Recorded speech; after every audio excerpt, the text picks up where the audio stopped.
another, but I probably should not. 여기는 세상의 모든 법칙을 찾아내 톡 까놓고 톡하는 세모톡 수다방입니다. I'll stay true. 삶은 달걀처럼 팍팍한 인생에 톡 쏘는 사이다 한 잔. 세상의 모든 법칙 토크 세모톡. 바깥은 찜통처럼 푹푹 찌는데 옆구리엔 바람이 쌩쌩 분다고요. 이런 경우 둘 중에 하나입니다. 냉방병에 걸렸거나 아니면은 초라한 솔로라는 거죠. 그래서 오늘은 연애가 미적분보다 어렵다는 이들을 위해서 연애 특집으로 준비했습니다. 터져라. 이러다가 나중에 시즌 안 펴지면 어떡하지? 그런 불안감이 갑자기 엄습해 옵니다. 자, 그럼 어떤 법칙을 톡 까놓고 톡해볼지 화면으로 만나보겠습니다.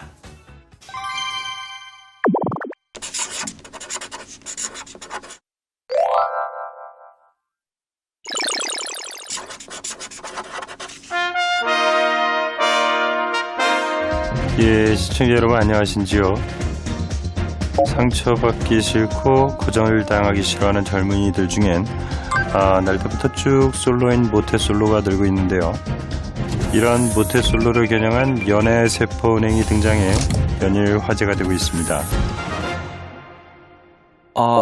그러니까 당장은 연애가 필요 없을 것 같아서요. 다가가는 것도 어렵고 또 상처받는 것도 아프고 그렇잖아요.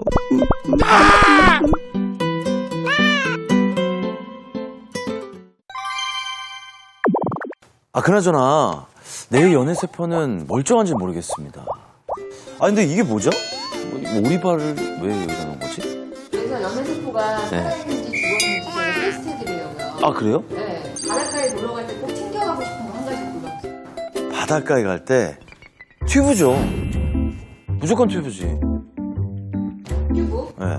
튜브를 선택한 당신. 당신은 사람보단 우정이 중요한 타입이군요. 우리에 살고 우리에 죽고 동성애기만 해. 인기 짱? 아닌데, 나 동성한테 인기 없는데.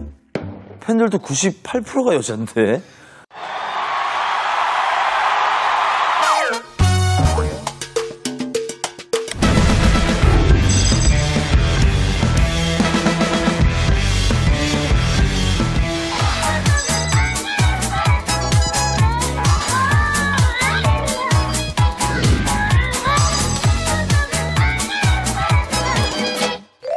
안녕하세요. 안녕하세요. 반갑습니다. 예. 예, 반갑습니다. 저희 형수님이 팬입니다. 진짜요? 예. 근데 너무, 초면에 이런 말씀 드리면 좀 그렇지만 되게 똘똘하게 생기셨네요. 별명이 똘똘이 스머프입니다. 진짜요? 예, 똘똘 어렸을 스머프. 예, 맨날 안경을 깨먹어가지고 어렸어요. 진짜요? 예. 앉으세요. 예, 고맙습니다. 근데 강원도 007님이세요? 예. 지향점은 007이지만 예. 소울은 강원도입니다. 그래요? 예. 왠지 느낌은 약간 유학생이실 것 같은 느낌인데 아니에요? 뉴욕을 했죠. 하셨군요. 예. 그래서 어디에서? 뉴욕에도 살고 파리에도 살고 여러 군데 살았는데 네. 그 소울은 안 바뀌더라고요.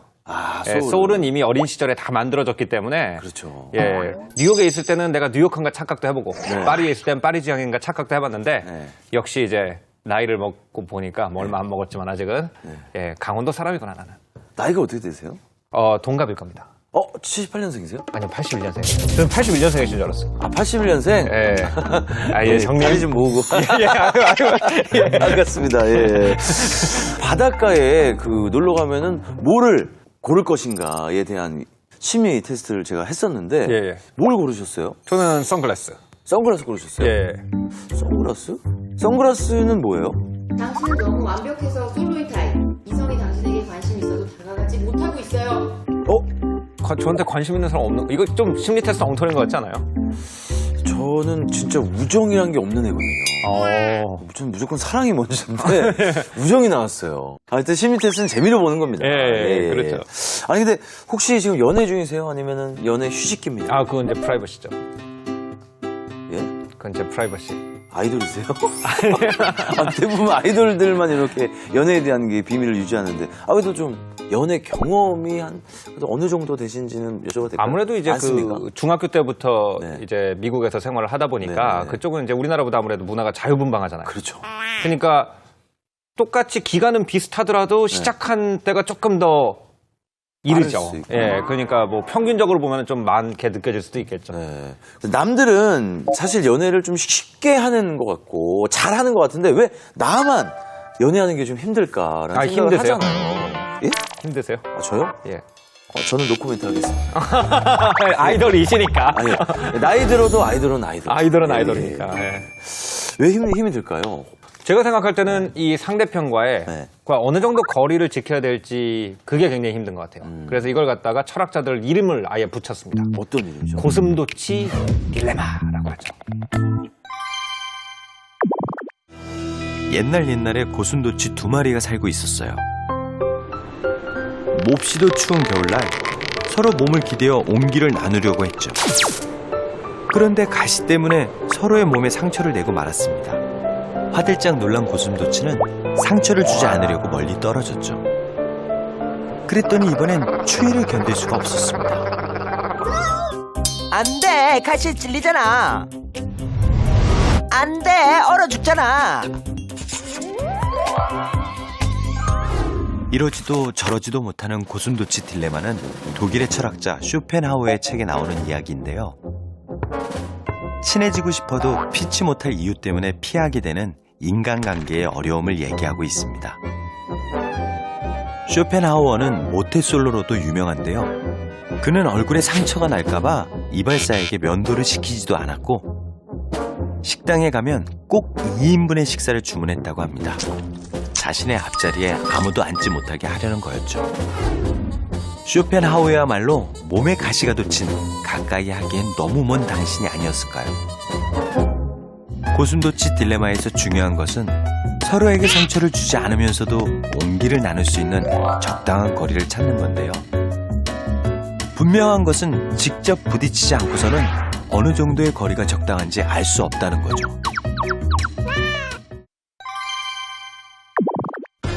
네. 가까이 가면 상처를 가까이 받고 가면 상처받고 멀리 떨어져 있으면 있으면 외롭고. 예, 그게 고슴도치들뿐 아니라 그렇네. 인간의 딜레마라는 거죠. 아, 진짜 그렇네요. 예, 그래서 연애가 힘든 거 아닌가. 자기 지킬 건 다 지키고 싶고 그거를 지키면서 남과 부딪히면 상처받고 그죠? 맞아요. 그리고 이제 떨어지면은 또 외롭고 그래서 또 솔로일 때는 왜 없나. 그래서 그 중국의 유명한 속담 있잖아요. 어떤 수단이요? 결혼은 공성전과 같다는 속담이 있어요. 그게 뭐예요? 밖에 있는 군인들은 다 들어가고 싶어 하고 네. 안에 있는 군인들은 다 나오고 싶어 한다고. 그게 무슨 말이죠? 모든 군인은 다 나오고 싶어 하지 않아요? 알겠습니다. 다 제대하고 싶지 않나요? 예, 가만히 있겠습니다. 아, 군대 얘기하니까 갑자기 조용해지시는데. 빨리 알겠습니다. 나와야지, 빨리 더 이상 나와야지, 뭐 빨리 얘기하도록. 나와야지. 예. 아, 근데 사실 사랑이라는 게 그런 것 같아요. 사랑을 두려워하거나 사랑을 경험한 적이 있지만 오랜 동안 휴식기를 갖는 분들이 이 상처 때문에 그렇죠. 또 상처를 받을까봐 연애를 하는 거를 굉장히 어려워하거든요. 시작하는 것 자체를. 그렇죠. 대체로 이제 그 처음에 네. 뭐 중학교 때나 고등학교 때 처음에 첫사랑을 할 때는 네. 상처가 없잖아요. 그렇죠. 그러니까 그냥 무작정 달겨드는 거예요. 네. 근데 이제 대체로 이제 삶을 살다 보면은 뭐 이렇게 그때는 또 어릴 때니까 또 다른 사람을 찾아가기도 하고 또 대학에 가가지고 헤어지기도 하고 그래서 그렇죠. 마음속에 이제 딱지가 앉은 거죠. 이제 그 아픔을 아는 거죠. 그렇기 때문에 그 다음부터는 사람을 만났을 때 나한테 상처를 주지 않는 사람을 만나자라고 네. 이미 이제 나와 내가 매력을 느끼는 사람의 절반 이상을 걸러내고 있을 수도 있는 거죠. 아, 그렇네. 모든 사람에게 관심이 가는 사람한테 다 대시를 하는 게 아니고 이분이 좋긴 좋은데 그렇죠. 이분이 나한테 상처를 줄 것 같은 느낌이 들면 딱 그만. 그렇죠. 아니면은 어차피 헤어질 때 아플 걸 알고 있으니까 네. 이게 장기적으로 안 될 것 같다.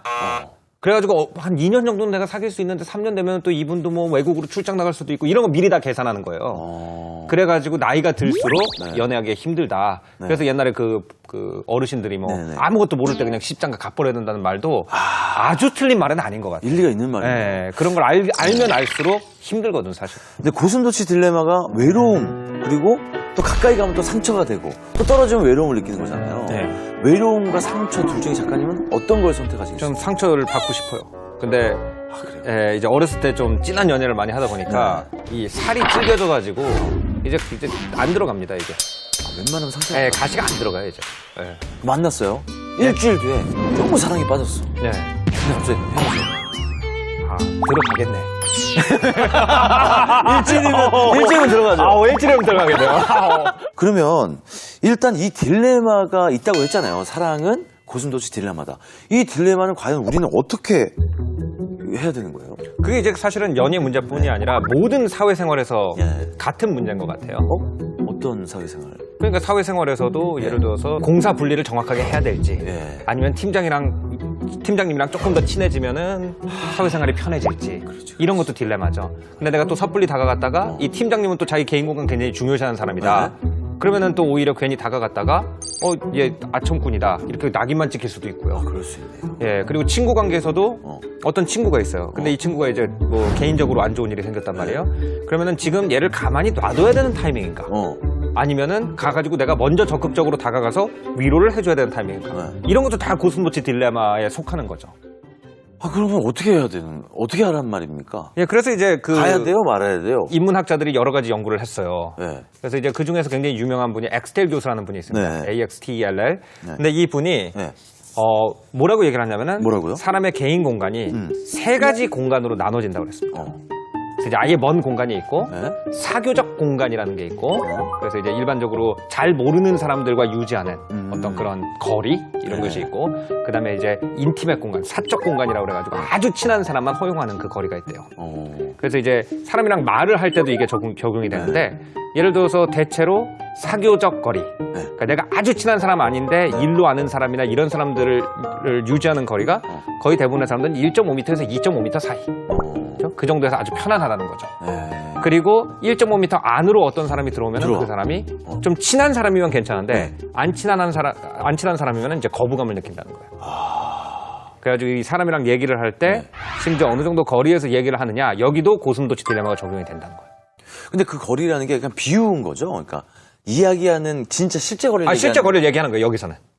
실제 거리를 얘기하는 예, 실제 거리를 얘기하는 거예요. 그럼 예를 들어서 제가 이게 처음 뵀는데 예를 들어서 이런 식으로 이제 예. 아니 안 좋아요. 딱 이렇게 들어갔는데, 되다가 사람이. 안녕하세요 반갑습니다. 저기 오늘 나와주셔서 너무 감사드리는데 사랑 그것이 딜레마에 대해서 어떻게 생각하세요? 이러면 이렇게 되는 거죠. 거부감이 그렇죠. 준다는 거구나. 근데 하긴 뭐 처음 만났는데 이렇게 가까이 가지는 그렇죠. 않겠지만 그래서 이제 사교적 거리라는 거는 이 사람이 사교적으로는 괜찮아요. 일을 같이 하거나 사교적으로는 괜찮은데 아직 개인적인 친분이 없는 사람하고는 1.5m에서 2.5m가 대체로 편안하다. 그리고 이제 이 거리가 딱 1.5m 그렇죠. 같은데. 그렇죠. 그리고 이제 친한 사람은 대체로 50cm에서 1.5m 사이 자기 개인 성향에 따라서 그 정도가 편안하다. 예, 그리고 그 안은 이제 절대사적 공간이어가지고 그 안으로 들어오면 사람들 굉장히 불편하게 느낀다. 예, 근데 사실은 그 안까지 허용을 해야 되는 사람이 바로 애인인 거죠. 1.5m 안으로 들어올 수 있는 사람이 바로 애인인 거예요. 50cm 안으로. 50cm 안으로. 예, 그렇죠. 그러니까 친구는 50에서 1.5m. 예. 그냥 아는 사람은 1.5에서 2.5m인데 50cm 안으로 들어와서 내 몸과 밀착을 해도 거부감이 안 들 만한 사람이 애인이어야 되기 때문에 그래서 연애가 힘든 거예요. 게다가 이게 더 힘든 게 뭐냐면은 이 엑스텔 교수가 이걸 연구했을 때 아까 1.5m, 2.5m 이거는 미국 사람들 얘기입니다. 근데 이게 나라마다 달라요. 달라요? 우리나라는 어때요? 우리나라는 제가 정확하게 모르겠고요. 우리나라를 연구했어요. 저 지금 우리나라인데. 근데 우리나라는 미국이랑 좀 비슷한 것 같아요, 사실은. 아, 그래요? 예. 제가 이제 평소에 이렇게 봤을 때 조금 더 멀 수도 있는데. 근데 대단하신 게 원래 이렇게 딱 준비를 안 해온 거를 물어보면은 당황을 해가지고 막 어떻게 해요? 막 이러는데 미국이랑 비슷한 것 같아요. 네. 와, 제 경험은, 개인적 경험에는. 이건 진짜 똘똘이 스머프 같아요. 데이터로 분석한 건 아니지만 비슷한 것 같고, 이제 남미라든지 남유럽 같은 경우에는 개인 공간이 굉장히 가까워요. 아, 그래요? 예, 그래가지고 대체로 사교적 공간이 55cm까지 들어오는 경우가 있습니다. 아, 그래요? 그래서 이제 미국인들과 남미 사람들이 같이 얘기를 하는 경우에 굉장히 웃긴 상황이 많이 발생하죠. 어떻게요? 그러니까 예를 들어서 이제 미국 사람은 이제 서로 아는 어떤 비즈니스 관계에서 만났어요. 그러면 이제 이 정도 이제 앉아가지고 얘기하면 굉장히 편해합니다. 근데 이 남미 사람들이 보기에는 너무 소원한 거예요, 이게. 그래가지고 이렇게 점점 다가오죠. 예. 그러면 미국 사람들은 이 사람이 1.5m 안으로 자꾸 다가오는 거예요. 다가오니까? 그래서 미국 사람 자꾸 이렇게 가죠. 뒤로 가겠죠. 네. 그래서 이제 스탠딩 파티 같은 데서 멕시코 사람과 미국 사람을 이 교수님이 약셀 교수님이 관찰을 한 결과 미국 사람들이 등을 벽에 붙이고 얘기하는 경우가 상당히 많았대요. 멕시코 사람 자꾸 다가오는데 네. 이 사람 너무 가까이 오니까 미국 사람 불편해가지고 뒤로 가는 거예요. 그러다가 끝에 가가지고는 벽에 이렇게 붙어가지고 얘기를 하면 이제 더 이상 갈 데가 없으니까 멕시코 사람도 이제 50cm에서 얘기를 하면은 이제 멕시코 사람은 편한데 미국 사람은 굉장히 거부감 느끼는 거예요. 아, 그렇군요.